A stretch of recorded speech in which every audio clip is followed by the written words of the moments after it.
Hey everyone, welcome back to the Neo Marketing Podcast. It's special guest episode time because Pritch is still in Europe for the summer. So today I have Vicki Langford from DD Audio, Soundqubed, which is together corporately as Resonance, and Project 3810. We're going to talk all about car audio, business development, incubators, and all kinds of other stuff like that on today's episode of the Neo Marketing Podcast. Welcome to the Golden Group Neo Marketing Podcast, a bi-weekly discussion of modern business communication. Hey Vicki, how are you today? Hey, I am great. It's Fantastic. Great to be here. Good to see you as well. So I cannot wait to have this conversation because you are involved in a lot of interesting things. And a lot of things I think probably people, maybe even who are familiar with some of the brands you're associated with, don't know the story behind. So I'm really interested to have those conversations today. So let's start right at the top, the obvious. DD Audio, great audio brand. Started off car speakers. Now you guys also have lifestyle and some other things as well. So for the folks who don't know exactly what DD Audio is, tell them what the company is and what you do. We are design manufacturing for consumer audio products in the 12-volt arena mainly. So that means mobile electronics. So anything that has wheels or rolls around or floats. If it moves, right? If it moves, motorcycles, RVs, cars. We started out in 1986 and in California, and then in 91 we moved here. So over the years, we've done lots of different markets of audio, and then in the late 90s, we went 100% back into 12 volts. Right. We've been doing that ever since. Right. So, and you guys are absolutely not entry-level car audio. You guys do the really good stuff, right? We do have what we like to call every price point, but it's still very high quality. Right. You even spun off a second kind of sub-brand of the DD Audio brand for more of the online enthusiast, right? We sure did. In 2002, we saw this internet thing wasn't going away. Right. And we wanted to still service our brick and mortar car audio installers, Right. which are a very important part of getting a good install in your car. But there was a lot of DIYers out there that want to buy it themselves and do it themselves. So we created a different brand to service their needs, Soundqubed.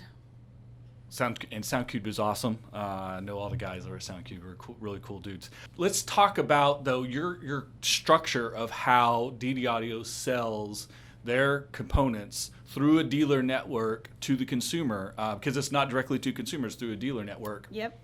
It works out good in our industry. You hear a lot of talk about businesses and the retail side of it being, hard hit with the internet selling and Amazon taking over everything. But in certain industries like car audio, you still need expert installers. Right. And so these businesses are able to sustain because they do a quality job, and people like me are not going to do it myself, so I'm going to take my car to a professional. So it works out to have our brand DD Audio be able to support that niche but without creating our competition with them by selling on the internet the same thing. Right. So the second brand helps us distinguish the product line as well as create the two different marketing channels and distribution channels. So you're manufacturing, but you're also supporting distribution. You're supporting your dealer network. You're actively going out and selecting dealers, right? You're not just anyone can call you up and say, "I'm selling DD Audio," right? There's a process. Yeah, we want a certain type of dealer that has experience. We also do territories. So in a city, depending on what size that city is, we select of the available stores that are wanting to do our product and support our product. So.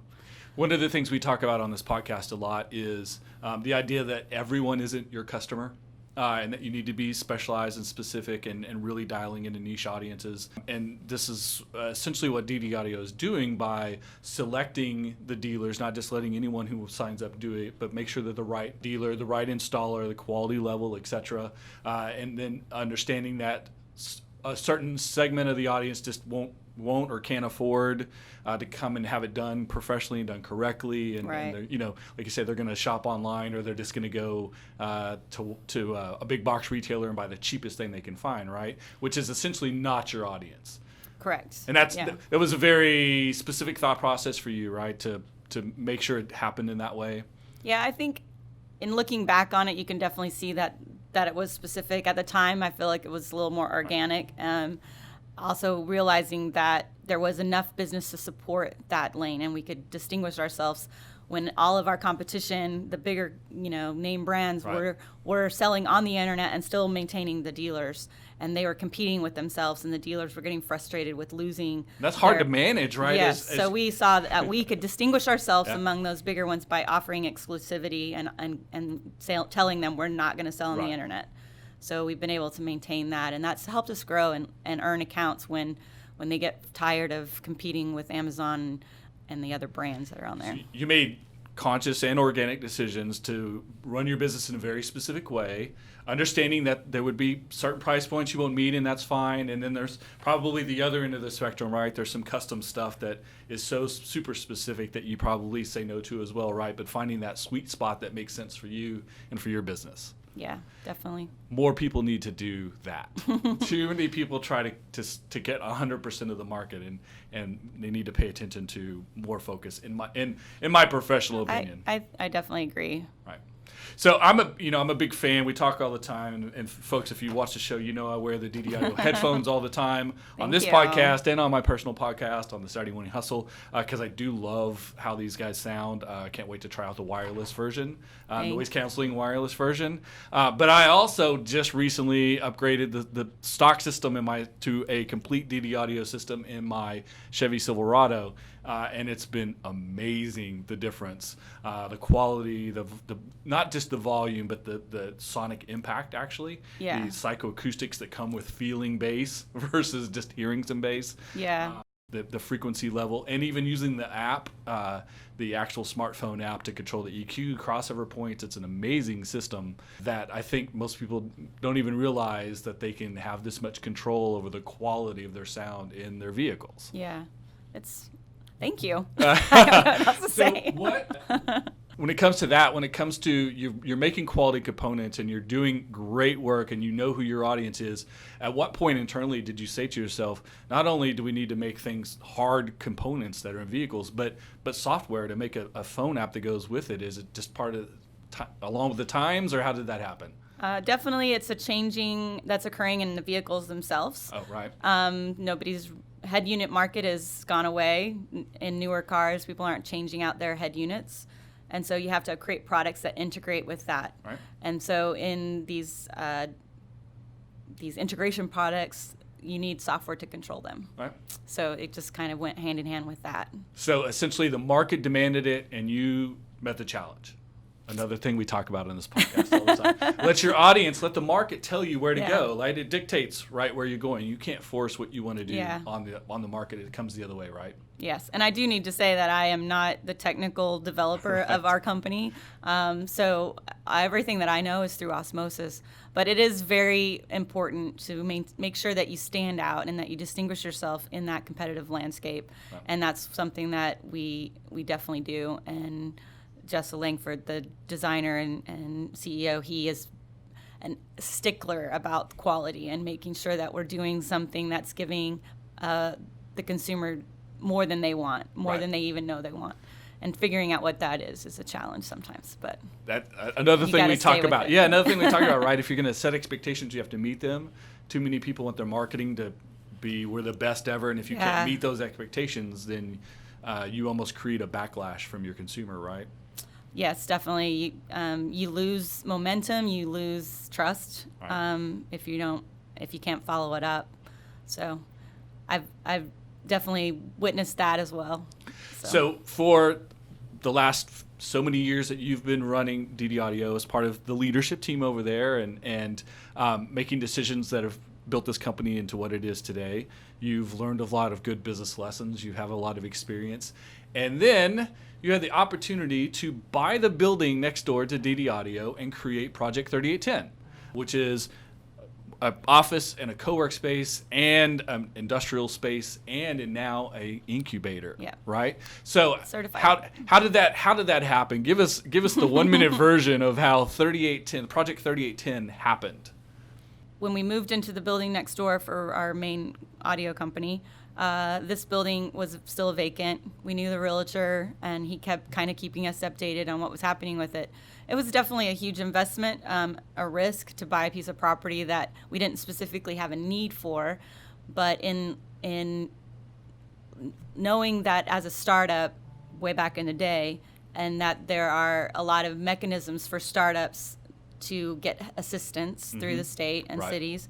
So I had already participated in all those programs. So I knew they were out there, but I hadn't kept up to date on everything that was still going on currently. And so in looking at what we could do with it, if we rented space and stuff, how would we make that unique? How would we help it stand out against the competition of so many spaces available for people to rent? And I stumbled on the Department of Commerce's website for the Certified Incubator Program. And I was like, this is it. This is going to set us apart out there, and it'll be exciting and fun. Definitely something I could get passionate about and excited about. And it's been like 2 years now. July 27th, 2 years is the day we signed. So we're still reinventing ourselves. We're still trying to figure out exactly how we can best serve this market in this niche startup community. But the Certified Incubator Program that the state has done is a great vehicle to help.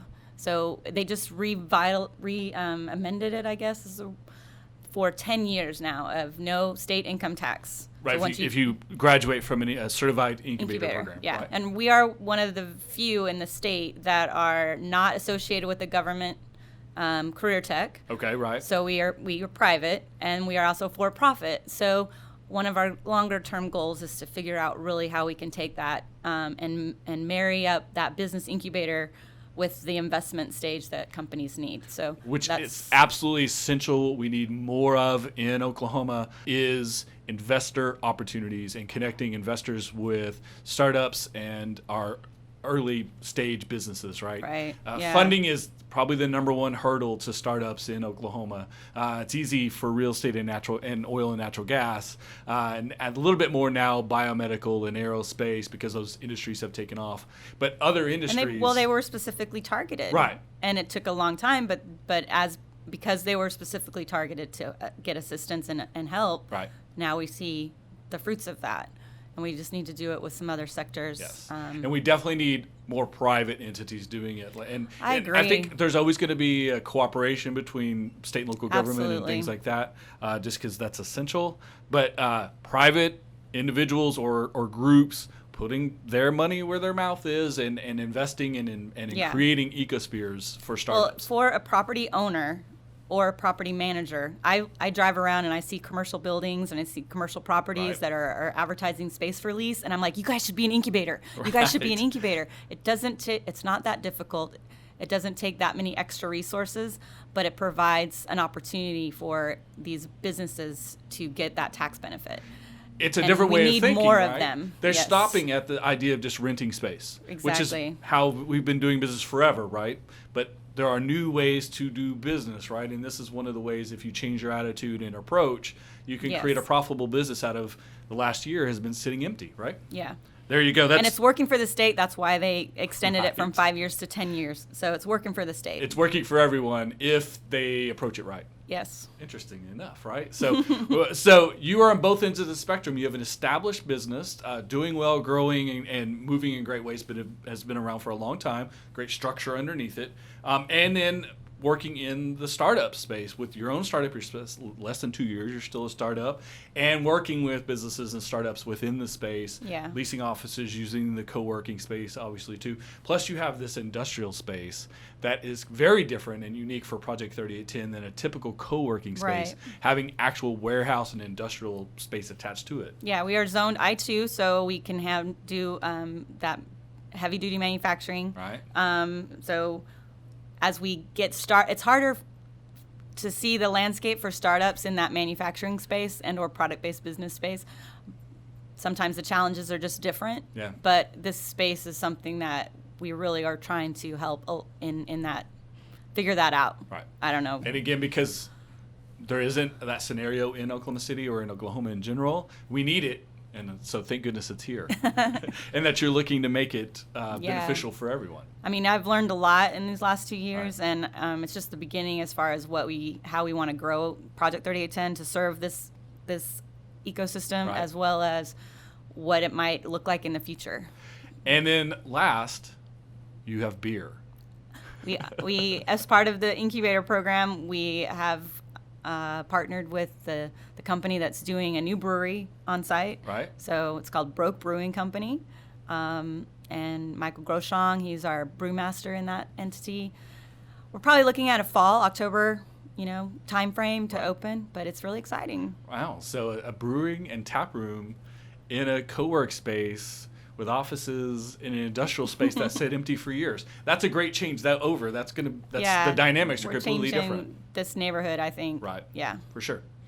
This is awesome stuff, Vicki. I love everything that's happening here. The fact that you are revitalizing this industrial area that sat empty for a long time, bringing different attitudes, and then giving back and bringing in other startups and other entrepreneurs, other small businesses, and trying to help them along the way. Not just doing it for you, but doing it for everyone. That's the attitude we need, folks. We need more of that in the world. And I'm definitely getting plenty from the experience too. So. Yeah, we're always learning and developing ourselves, right? Personally Absolutely. and professionally. Yeah. Appreciate you having this conversation with us on the Neo Marketing Podcast today. Our special guest, Vicki Langford from DD Audio, Soundqubed, and Project 3810 under the corporate umbrella of Resonance. We're happy to have you guys here today talking about this while Pritch is out of the country. Pritch will be back soon. In the meantime, we'll see you next time on the Neo Marketing Podcast.